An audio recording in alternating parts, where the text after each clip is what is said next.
Notice ছাড়া এর আগেও ভাঙছে, যখন বিভাগীয় কমিশনার সাহেব ছিলেন রায়হান কাউসার সাহেব। এরপরে আমি আদালতে মামলা করি। মামলা করার পরে আমি পুনর্নির্মাণের জন্য আদেশও পাই। 18/1/2026 তারিখে আদালত আমাকে আদেশ দেন পুনর্নির্মাণ করার জন্য। এরপরে সেইটার এগেনস্টে সিটি কর্পোরেশন আবার ডিস্ট্রিক্ট জজে তারা আপিল করে। আপিল করে এটা আমার স্থাপনা সরানোর জন্য বলা হয়, আদেশ দেয় আদালত থেকে, কিন্তু আমারে কোনো নোটিশই দেওয়া হয়নি।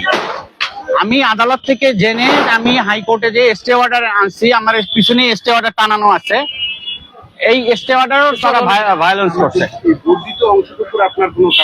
জি অবশ্যই আছে। আমি এই 2004 সনে এই বাড়ির যে আমাদের পিছনে যে বাড়ির মালিক আছে ওনার কাছ থেকে আমি 2% জমি আমি ক্রয় করি 2004 সনে। আমার নামে এসএ রেকর্ড, বিএস রেকর্ড এবং খাজনা দাখিলা দেওয়া সব 2030 পর্যন্ত আমার আপ টু ডেট খাজনা দেওয়া সব কাগজ আমার কাছে জমা আছে। আমি জানি না, এটা ব্যক্তিগত কোনো ক্ষোভের কারণে হইতে পারে। ব্যক্তিগত আপনার সিটি কর্পোরেশনে কিছু অসাধু কর্মকর্তা আছে যাদের তারা আমার কাছে টাকা চাইছে ডাইরেক্ট। এর আগের বার তারা আমার কাছে টাকা চাইছে, এই টাকা আমি দেই নাই। আমি বলছি না আমি কোনো টাকা পয়সা দেবো না, আইনি ভাবে আমি পদক্ষেপ নেব। সেই টাকা না দেওয়ার কারণে আজকে আমার এই অবস্থা। আমি কর্মকর্তা সবার নাম আমি বলবো না।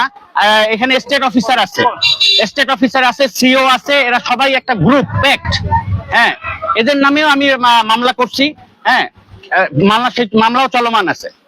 ইভেন শাকিল আমার কাছে ডাইরেক্ট টাকা চাইছে, মাহবুবুর রহমান শাকিল, স্টেট অফিসার। হ্যাঁ, আমারটা যদি ভাঙে তাহলে আমার এই পাশে বিল্ডিং আছে সেটাও তো এই জায়গারই জমি, সেটা ভাঙে না কেন? টাকা আমারে বলছে ভাই কিছু আমারে খরচপাতি দেন, টাকা উল্লেখ করে নেই, কিন্তু আমি বলছি না আমি কোনো টাকা দিয়ে আমি এই সমঝোতা করব না। আমার এই জমি যদি সিটি কর্পোরেশন হয়, সিটি কর্পোরেশন 2বার মামলায় হাঁটছে। এই মূল মালিকের সাথে 2বার তারা মামলায় হারছে। একবার 2005 সনে কেস করছে সিটি কর্পোরেশন, 2005 সন থেকে 17 সন পর্যন্ত মামলা চলমান ছিল। তারপরে এই মূল মালিকের পক্ষে রায় হয়েছে। আর 2017 সনে সিটি কর্পোরেশন আবার ডিস্ট্রিক্ট জজে আপিল করছে, সেই আপিলও খারিজ হয়েছে। এরপরে তো সিটি কর্পোরেশন এটা ভাঙতে পারে না, কোনো মতেই ভাঙতে পারে না। তারপরে যাক ভাঙছে, হয়তো ভুলের কারণে ভাঙছে, আমি টাকা দেই নেই অথবা এই কারণেই ভাঙছে, কিন্তু ভাঙার পরেও আমি কিন্তু কেস করছি।